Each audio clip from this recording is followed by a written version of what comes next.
नमस्कार। सेलू पोलिसांनी दारूबंदी कायद्यान्वये मोठी कारवाई करत मोहगाव शिवारात सुरू असलेली अवैध दारू निर्मिती उघडकीस आणली आहे।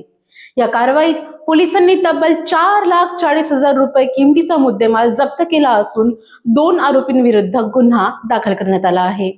पोलिसांकडून मिळालेल्या माहितीनुसार 11 ऑक्टोबर रोजी दुपारी 3:45 ते 4:15 दरम्यान पोलीस निरीक्षक मनोज गबने यांच्या पथकाने मोहगाव शिवारात छापा टाकला।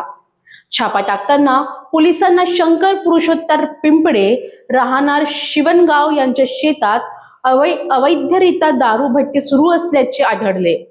घटनास्थळी पोलिसांनी 200 लिटर क्षमतेचे 18 लोखंडी ड्रम, त्यामध्ये तब्बल 3,600 लिटर कच्चा मोहा सडवा रसायन किंमत अंदाजे 3,60,000 रुपये तसेच भट्टीचे साहित्य, जर्मनी घमलेले, विहिरीवरील मोटार, रबडी पाईपासह एकूण 4,40,000 रुपयांचा मुद्देमाल जप्त केला।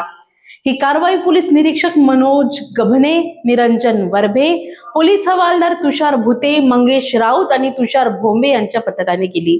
सदर आरोपींविरुद्ध दारूबंदी कायद्यानुसार गुन्हा दाखल करण्यात आला असून पुढील तपास सेलू पोलीस करत आहे। अशाच स्थानिक आणि महत्त्वाच्या घडामोडींसाठी पाहत रहा तहलका वर्धा आणि मी आहे अंकिता। धन्यवाद।